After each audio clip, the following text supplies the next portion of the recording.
तर शरद पवार यांच्या वाढदिवशी अजित पवार यांनी मनोमिलनाच्या दृष्टीने एक पाऊल पुढे टाकलंय आणि त्यानंतर दोन्ही राष्ट्रवादीमधील कार्यकर्त्यांनी देखील शरद पवार आणि अजित पवार यांनी एकत्र यावं अशी इच्छा बोलून दाखवलेली आहे। आणि हाच धागा पकडत रोहित पवार यांच्या मातोश्री सुनंदा पवार या पुढे सरसावल्या।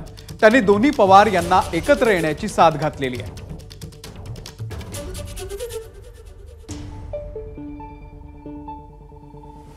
वाढदिवसाच्या निमित्तानं अजितदादा असतील, रोहित असेल, सुनेत्रा वहिनी असतील, पार्थ आणि जय असेल, हे सगळे त्यांना भेटण्यासाठी आणि त्यांना नमस्कार करण्यासाठी, शुभेच्छा देण्यासाठी गेले होते। मला वाटत नाही त्याच्यामध्ये काही राजकीय कारण असू शकेल। तसं कार्यकर्त्यांनी भावना व्यक्त केल्या त्या त्यांच्या बरोबर आहेत, कारण विखुरलेला राहण्यापेक्षा एका मुठीने जर पक्ष राहिला तर त्याची ताकद चांगली राहील। मी कार्यकर्त्यांच्या भावनांचा आदर करते की त्यांनी ह्या भावना दादा किंवा साहेबांच्या बरोबर त्यांनी समोर व्यक्त केलेल्या आहेत। राजकीय ह्याच्यामध्ये साहेब आणि दादांनी काय निर्णय घ्यायचा हा शेवटी पर्सनली त्या दोन पक्षाचा निर्णय आहे, त्यामुळे ते दोघं विचार करून निर्णय घेतील। ती कुटुंबाची ताकद होती ती परत एका ठिकाणी यावी असं सगळ्या महाराष्ट्राला वाटतं, तसं मलाही वाटतं। दरम्यान ठाकरेंच्या शिवसेनेचे खासदार संजय राऊत यांनी एक खळबळजनक दावा केलाय। केंद्रात मंत्रिपद मिळवण्यासाठी भाजपने अजित पवार यांना टार्गेट दिल्याचं त्यांनी म्हटलेलं आहे। अजित पवार यांनी शरद पवार यांचे 5 खासदार फोडावेत आणि केंद्रात मंत्रिपद मिळवावं अशी भाजपची ऑफर असल्याचा दावा राऊतांनी केलेला आहे। त्यावर आता राऊतांना महायुतीनं आपला प्रवक्ता म्हणून नेमल्याचा टोला राष्ट्रवादीचे आमदार अमोल मिटकर यांनी लगावलाय। अजित पवार गटाला मंत्रिपद केंद्रात यासाठी नाही, कारण मंत्रिपदाचा जो केंद्रात फॉर्म्युला ठरलेला मला वाटतं 6 खासदारांमागे 1, तर माझी अशी माहिती आहे की प्रफुल्ल पटेल किंवा अजित पवार गटाला सांगितले तुम्ही पवार साहेबांचे 5 खासदार फोडून घेऊन या, तेव्हा तुमचा 6चा कोटा पूर्ण होईल आणि मग तुम्हाला मंत्रिपद देऊ। यासाठी पवार साहेबांच्या पक्षाचे पवार साहेबांनी कष्टाने निवडून आणलेले खासदार वयाच्या 84व्या वर्षी जीवाचं रान करून त्यांनी खासदार निवडून आणले आणि हे लोक त्यांचा पक्ष खासदार फोडतायत। फुटणाऱ्याला लाज वाटली पाहिजे, कोणी असते, फुटणाऱ्याला शरम वाटली पाहिजे।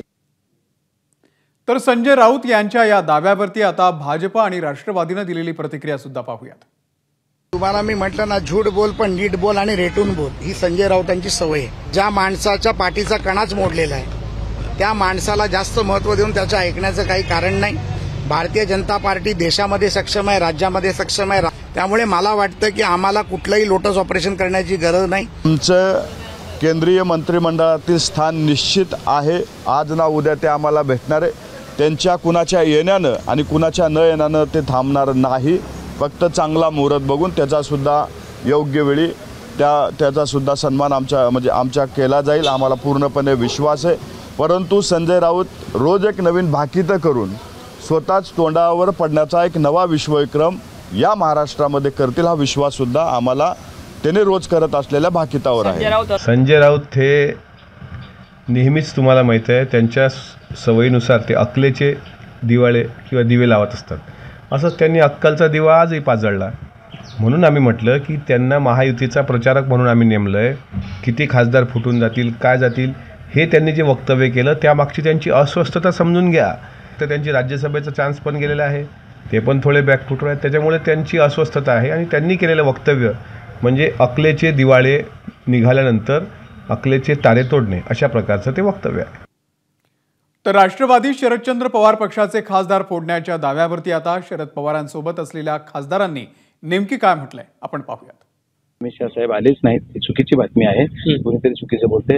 आणि राजकीय काही नाही, आम्ही 8ला 8 खासदार एक संघ आहोत, आमचे सगळे आमदार आमच्या सोबत आहेत, कुठेही काही होणार नाही। तुम्हाला जसं वाटतंय, कुणाच्या भावल्या वाटतात, कुणाचं स्वप्न वाटते, तसं काही घडणार नाही। खूप खूप धन्यवाद। आपण खासदार म्हणून असं काही खासदारांना असं वाटतं की आपण सत्तेत सहभागी झालं पाहिजे, मला माहित नाही, ज्यांना वाटतंय तसं मी पवार साहेबांचा खासदार आहे, पवार साहेबांसोबत आहे। अशा पद्धतीची चर्चा ही अद्यापपर्यंत पक्षाच्या पातळीवर कुठल्याच पद्धतीने झालेली नाहीये। आणि राष्ट्रवादी काँग्रेस पक्षाचे नेते हे माननीय शरदचंद्र पवार साहेब आहे आणि आमचा गट आणि तट हे दोन्ही म्हणजे शरद पवार साहेब आहे। आणि शरद पवार साहेब जेव्हा जो निर्णय घेतील तेव्हा आम्ही पुढची दिशा आम्ही त्यानिमित्तानं ठरवू। परंतु आज पवार साहेबांच्या माध्यमातून काळे साहेबांची भेट झाली, रोज साहेबांची भेट होत आहे, परंतु इतक्या भेटीच्या माध्यमातून एकहीदा पवारसाहेबांनी या प्रश्नाच्या बद्दल आमच्या 8 पैकी एकाही खासदाराला विचारणा केलेली नाही आहे. तर शरद पवार यांच्या पक्षाचे खासदार अजित पवार किंवा भाजपसोबत का जाऊ शकतात याची काही कारणं आहेत, पाहूयात. नेत्यांना सरकारी यंत्रणांच्या धाडीपासून संरक्षण मिळेल. 5 वर्ष आमदार किंवा खासदारांना निधी मिळायला अडचण येणार नाही.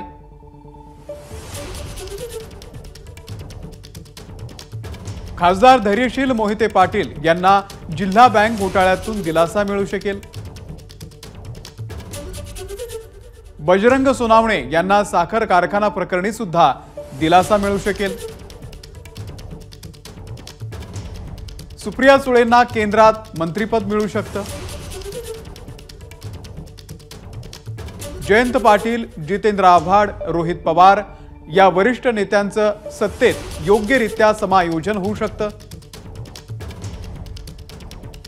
आगामी निवडणुकीमध्ये विधानसभेला झालेल्या पराभवाची कसर भरून काढता येईल.